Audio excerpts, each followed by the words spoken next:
Hello, everybody, and welcome back to another edition of A Handful of Hope. I am so happy and grateful to have Dr. Larry Ford with us here today, who is the founder and CEO of Hands to Guide You. Established in November 2011, Hands to Guide You is an integrated behavioral healthcare practice located in Oklahoma City, Oklahoma. Led by Dr. Larry Ford, Doctor of Behavioral Health and licensed behavioral health professional, whose mission and focus is to improve the way the world experiences healthcare, and is passionate about helping patients realize their full potential by successfully treating and resolving behavioral health deficiencies. Dr. Ford treats patients from diverse backgrounds in all walks of life, including boys and girls as young as 4 to 5 to seniors. The Ford philosophy is a whole person care begins with mental health. Without mental health, there is no health. Research has shown that the mind and body are connected. When a person feels sad and blue, it can impact their energy level, motivation to participate in treatment, and negatively impact outcomes such as improving independent functioning. To achieve desired outcomes, it is essential to support the patient's emotional health as well as their physical health. Dr. Ford is devoted to his patients and committed to delivering integrated care. Dr. Ford, welcome and thank you so very much for being here. Thank you for having me, Jesse. How are you doing today? Man, I'm doing really well, and my cheeks are still sore from us laughing before we got on here. So, I'm really excited to talk to you about this because you and I've chatted a few times now, and one of the things I expressed concern to you is the thing that kind of keeps me up at night is what is the mental health fallout of what we're seeing with COVID going to be, and how is that going to affect populations for right now and in the immediate future to come. And I think I was sharing with you that part of what motivated me to start this series was to try to have push content and information resources out there to help people navigate through this time. So one, I want to just acknowledge that it's really incredible to see someone like yourself who's tackling the behavioral health and looking at wellness as this integrated piece, not one or the other, but really the system as a whole. And I'm just hoping maybe we can start off, Dr. Ford, by talking about a brief overview of what the experience of we're recording this now almost the end of September, beginning of October, what the experience for you in your field has been like through this COVID time the last several months.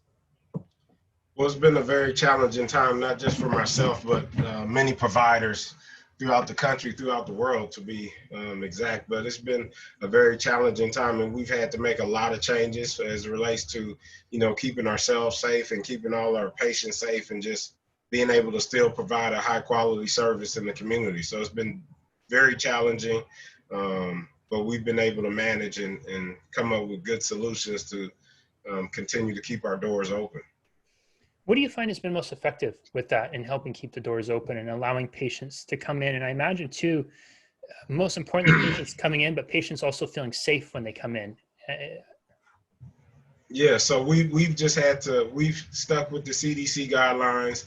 We've made a lot of changes. We now use a platform called GoSafe, to where it's essentially a program to where it takes their temperature and it scans their face and looks for deficiencies to see if maybe they could be sick or getting sick or anything like that. And it takes their temperature in real time, and that helps. And then we stick with the CDC guidelines. But for the most part, patients want to know that when they come to our office that they're going to be safe and remain safe, and they're not going to be at risk. The other part of that is telehealth. Telehealth is a medical version of FaceTime for the most part, with a different platform. But we were doing that before COVID happened, but that's something that has also increased when it presents. And this gave us another opportunity to improve care and improve access to care as well.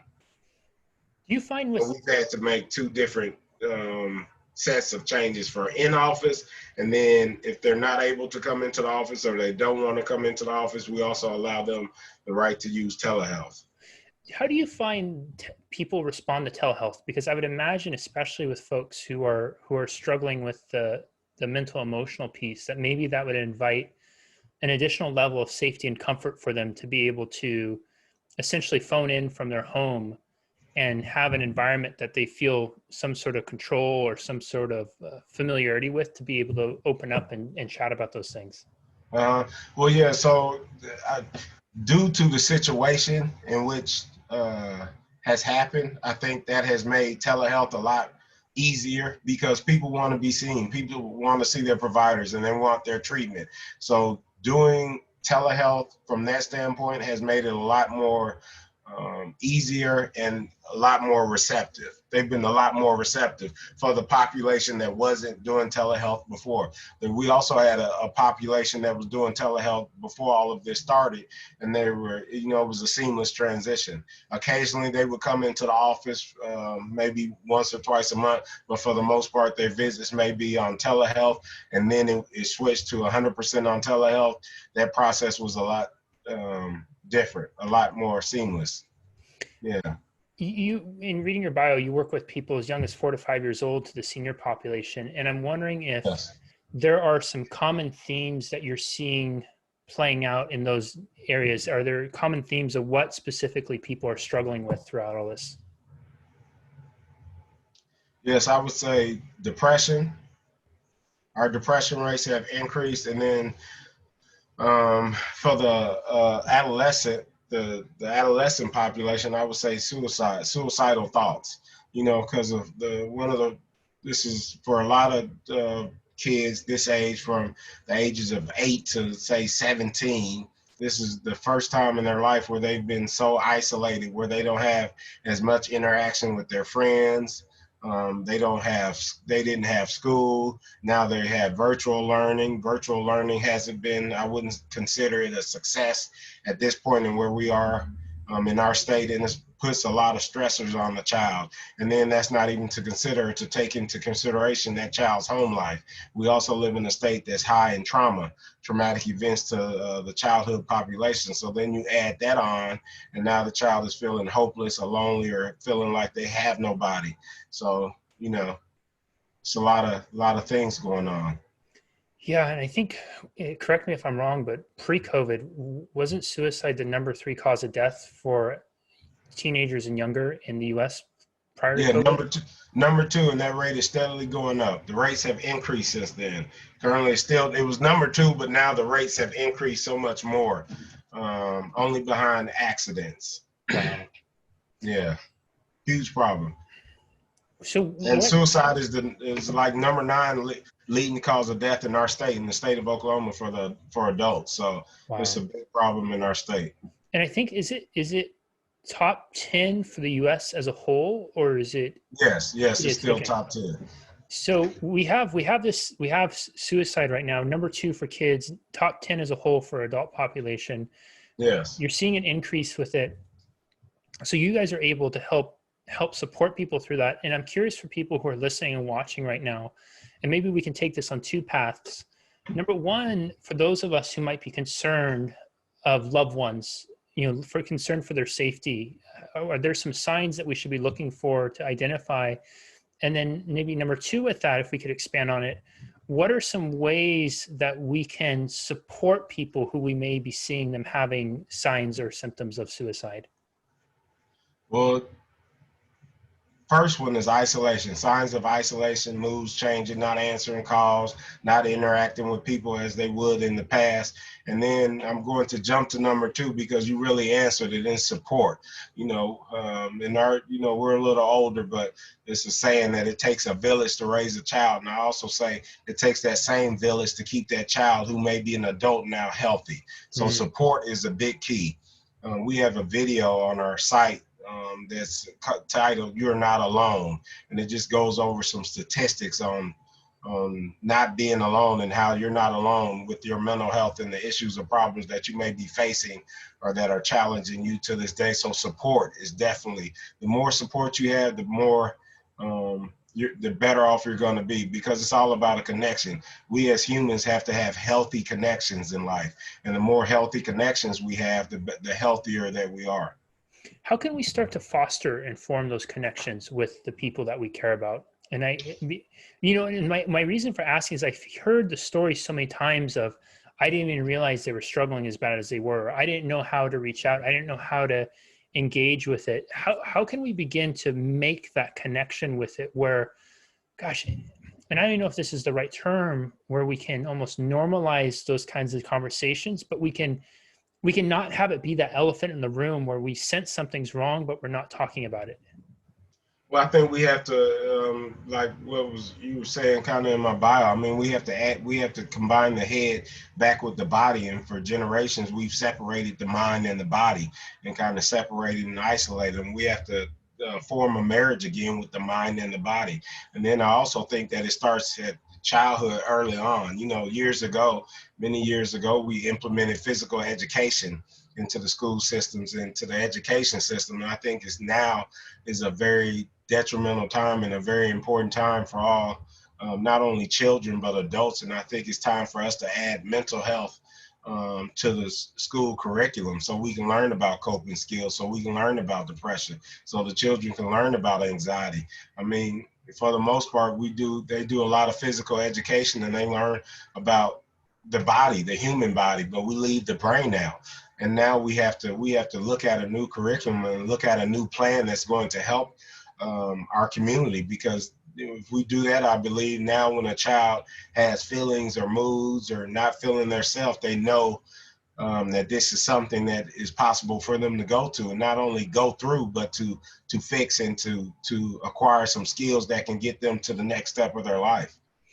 I'm curious, Dr. Ford, if you're seeing any sort of evolution in gender with suicidal expression tendencies. And I ask this because I do some mentorship with men who have been widowed, their wives have passed away or their partners have passed away. And in that population, a widower is 3 times more likely to lose their life by suicide than their Yes. female counterparts. Right. And I think a lot of this research suggests that goes to the stereotypical way of males being raised, suck it up, big boys don't cry, bury our feelings. And then all of a sudden they go through this massive life transition and they're left with all those feelings. They don't know what to do. Yes. And I'm wondering if you're seeing that trend play out still in adolescence, where is there more young men that are being more vulnerable to it, or more young women, or has it started to maybe in the modern world, or is it becoming more open and acceptable for young boys to start to express their feelings or emotions and what's going on? I would say right now, I mean, we see a lot of patients each month, but right now, really, and I have to look at the numbers to get an exact number, but it's been pretty even with young men, young boys, and young girls. I mean, this has been an extremely trying time for everyone, everyone. So I would have to say it's been pretty even. I know I've seen many of young boys and then many of young girls with the same thoughts, and it's all due to the things that we're currently facing, and then adding home life and everything that goes along with home life and being isolated and not having those strong, healthy connections in life. And that, we're talking about a child, say an 8-year-old, well, that 8-year-old has never been 9, 10, 11, 15, or 18, or any of those ages. So it's safe to say they're facing something that they've never faced in life. And without healthy connections or a healthy source to talk to and communicate and talk to, they're left alone and left with those feelings of isolation and feeling trapped and, everything that goes along with that. I think when you and I first met, you were sharing with me that you've had more people reaching out now, and you guys are actively installing more lines to make yourselves more available so patients can connect. Yes. And Yes. I remember thinking, that's incredible that so many more people are willing to reach out. And then I also thought, gosh, if that many more people are reaching out, how many people are not reaching out because of maybe the shame or the guilt or whatever it is they're feeling with it? So I guess this question has 2 parts. Part one is there a common theme or trend that usually keeps us from reaching out? Is it shame? Is it guilt? Is it this feeling that I should be able to figure out myself? And then part 2 of that would be, for those of us who might, how does one begin to find the courage or work through that piece to be able to reach out and ask for help? Yes, part one, that ties into a lot of, like you were saying earlier, old traditional belief systems. The man is strong, powerful, you know, doesn't need help, can manage anything. I can make it through anything. And now, with everything that's going on, even before this year, now they're realizing that, I need to talk to somebody. But I think a lot of what's helping that, now you have a lot more people that are coming out. It's been a lot of celebrities that have come out recently and talked about their mental health struggles. And people, I'll say, celebrities, but more people that are readily available in front of the cameras. More people that we see in front of the cameras in the movies are coming out more and really discussing and talking about their mental health. And I think that's something that has opened the doors to more people coming out. And also some of the, it's more and more TV shows and more movies where they're talking and discussing mental health. And I think that's been key in getting to where you said earlier, that normalization, because at some point we have to have normalization. We're not there yet, but I do believe that we're making advances at it. What do you think is the step? Is it education? Is it having it be education? I know you referred to that in school. Is it something that in family dynamics would it be having, if we had the traditional dinner table conversation of checking in and asking how we're feeling, what have we been thinking about, what's been on our mind? Is it an evolution in that sense? Because when I stereotype the typical family dinner, it's the, how was your day? What did you do? We don't, there's a lot of surface stuff. It doesn't really go, to that depth of it, but it often seems like it's the stuff that is really on our minds and hearts is that one or two layers deeper. But we're so used to the, oh, how was your day? It's that grocery store interaction when you're in line at the grocery store and the clerk asks you, how's your day? And you say good. And then you ask them, how's their day? And you say good. And somebody in there isn't necessarily good, but we're just saying that response because that's kind of what's expected us in that moment. Yes, I agree. That's a very good point. We have to get back to those more intimate conversations and checking on our children and family members. And with society, everything's growing and technology's growing, but in a sense it's isolated ourselves and made us more into our own thing versus checking on others. We have a lot more resources and a lot more options, and sometimes in those options families and friends get negated. I talk with a lot of parents, and these are really like good-hearted, want to serve their children, want to be better parents. And it's amazing at how many of them will say the same thing. I want to better connect with my kids, but I can't compete with this. I can't compete with the phone. And they talk about doing this delicate dance of trying to guide them away from the phone. But then when they do so, if they do it the wrong way, they get in that dynamic of, well, you're just keeping me from my friends. You're keeping me from this. You don't understand. And I'm wondering, do you see technology and maybe sometimes the dependency we form on it as being a challenge for the younger population? And if so, how can parents begin to navigate those discussions to be able to separate the technology to have those more intimate conversations at home?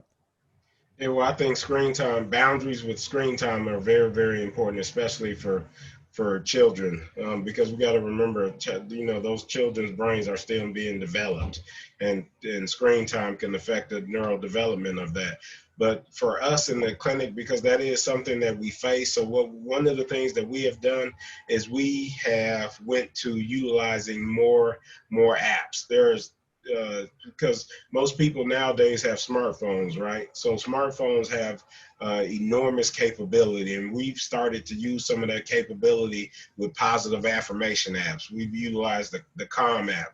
It's an app for positive affirmations that's called I Am, and we use so Headspace. We utilize so many more apps that are available for not only adults but children also. So if you're suffering with these conditions and you're gonna use your phone, then let's use some of this screen time, or let's use some of your time on your phone to help you get better.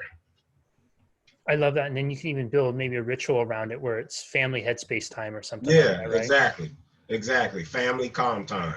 Every day at this time, we'll all get together as family and do our daily calm and check in with our mood. Calm is great about that. Every day you can check your mood and how you're feeling. And I have the families and the parents, do check-ins at the end of the day and summarize at the end of the week. How's everybody's mood been for the week and the overall mood, and what can we do collectively as a family to make it better? I'm just curious, just for a frame of reference, what kind of, I imagine you see a substantial shift in mood. If we use like a scale of 1 to 10, with 1 being really bad and 10 being really great, if somebody comes in and they're at like a 2 or a 3, they start doing things like that, where might they jump to by the end of the week? Do they go up to a 5, a 7? And I think that I only ask that because I think it's really important for people to hear that oftentimes in improving mental health, it can be a series of doing small little things and adding them up, and they can make these massive differences. Because I feel like sometimes people think that you have to do so much stuff and it's such this big thing, right? And Yeah. and when I hear you say utilizing an app like Headspace, it's not this big thing, but those small things can really make these big differences, right? Yeah, small steps, big gains. That's what I always tell. Small steps, big gains. Very, very small steps end up and turns into big gains. And yes, you're exactly right. So, and a lot of it is because before they come in, they're doing all these things that are unhealthy for their minds and their thoughts. And then they leave with an insight on what they can do to better improve themselves. Like, for instance, negative thoughts. Well, if you have a majority of negative thoughts, then you have positive thoughts, then that makes for negative days. You don't have negative thoughts on good days, you don't have positive thoughts on bad days. So it's about a balance, but acknowledging what you're having the most of, and then acknowledging it when you leave and utilizing some of the apps and just really enhancing the tools that they have and equipping them with tools to improve their health. But a lot of times we do see big jumps and big gains because they don't understand or realize some of the small things that they're doing are causing significant impacts in their life. But also changing that and now doing some of these small things still have a big impact on their life. Mm. You mentioned negative thoughts, Dr. Ford, and I read a study one time, and gosh, please correct me if I'm way off on this, but if I'm recalling correctly, it said the average human being thinks anywhere from, of all the thoughts they think every day, anywhere from 65 to 80% of those thoughts might be quote unquote negative. Yes. Right. So if we have the overwhelming majority of it are negative, I'm wondering if there's a quick tip or something that somebody who's listening, watching this right now, they catch themselves like, oh my gosh, there's a negative thought that pops up that they could do in real time right now to be able to start to address that or navigate with and improve it.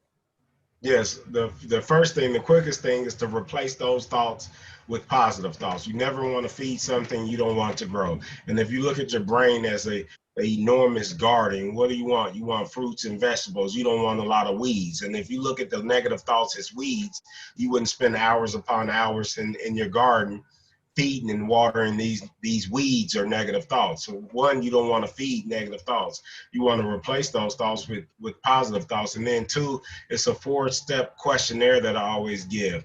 When you have a negative thought, first you ask yourself, is it true? Yes or no? Number two is, how do you feel when you have that thought?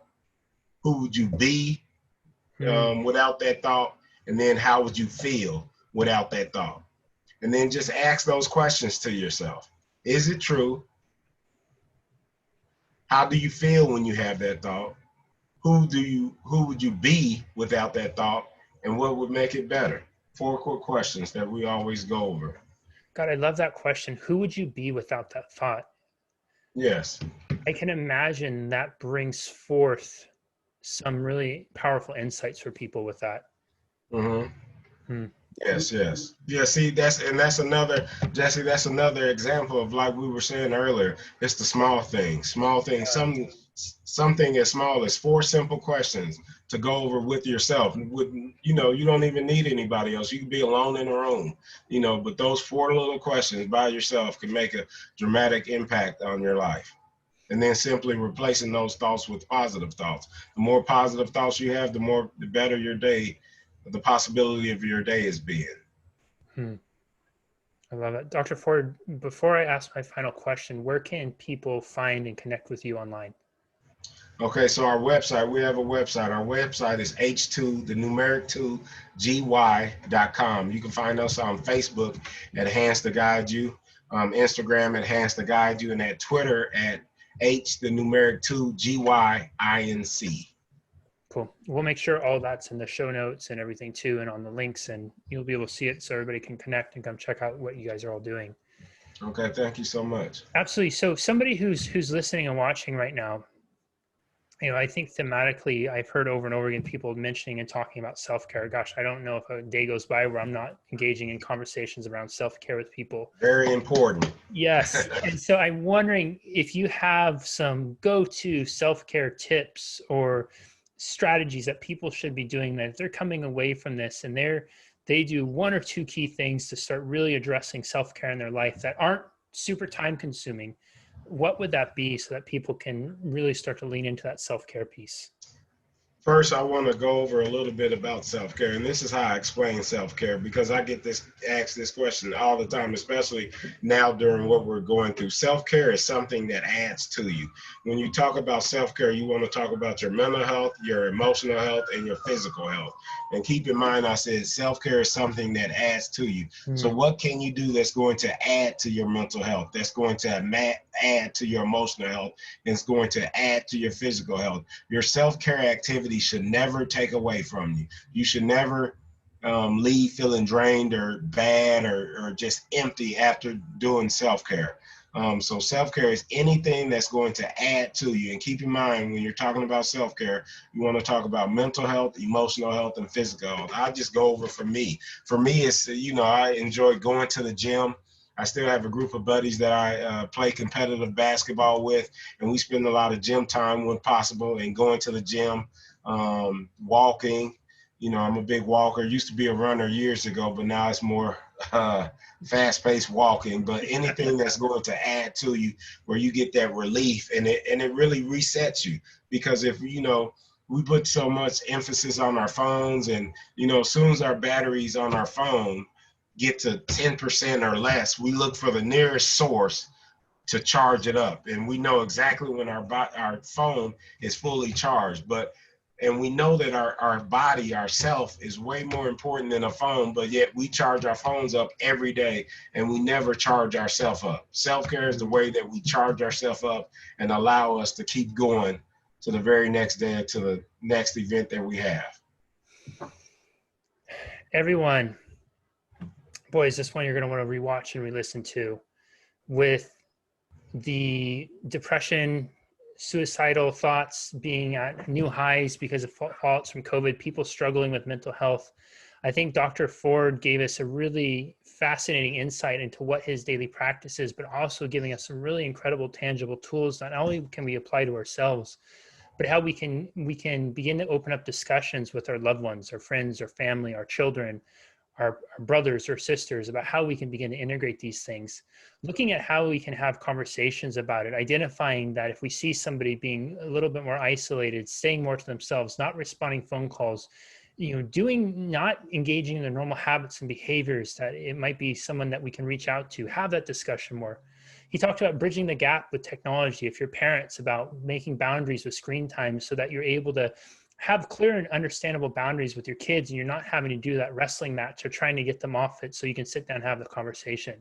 Speaking of having the conversation, we talked about those dinner table conversations and bringing back intimate discussion and allowing ourselves to go a little bit deeper, not just settle for how we're doing or what the day was like, but how we're thinking, how we're feeling. Dr. Ford mentioned apps, using technology to our advantage, like Headspace, and maybe even making it a ritual where it's small things over time make big gains over time. And so having daily rituals where maybe you and your family or your friends do a Headspace. And if you're in that isolated place still, like many of us in California, we still have a few more restrictions than some of the other US. You could even do a virtual Headspace thing on Zoom where each of you are on it. And just think about how you can always bridge those gaps where you're doing those self-care processes, which I love the definition of self-care, something that adds to you. looking at those ways you can add to it. He mentioned the how we're either watering, we want to grow fruits and vegetables in our mind and our being, or grow weeds. And so often, so much of the stuff, the content we're consuming is weeds, weeds, weeds, weeds. And so really being mindful with it and recognizing it. I love the question, who would I be without that thought? Who would I be without that thought? I am going to think about that all day today. And maybe that's something that we could all engage in the comments, because all of us likely have a thought or two that is a recurring thought pattern that pops up. And ask yourself, who would you be without that thought? I mean, just hearing that, it's so incredibly empowering for me, because then it opens up the question of, gosh, if I could be that without that one thought, what else could I be without the next thought after that? And that to me is just, it's such a broad brush that we could paint professionally, personally, relationally, health-wise, everything else. Who could you be without some of the thoughts that are holding you back? What is your self-care routine? What can you do to add more to your life? And having those conversations, going a little deeper with those that you love, and making sure that you're checking in, and it's okay, getting past that old way of being, of toughen up and stiff upper lip, and getting down to the feelings, and looking at the whole system, the mind and the heart, as well as the body. Dr. Ford, this has been absolutely incredible. Thank you so much for sharing so generously with us today. I certainly appreciate you. This has been such a gift for us all. Thank you. Thank you, Jesse. Talk to you soon. Absolutely. We will see you next time, everyone, on another edition of A Handful of Hope. Bye-bye.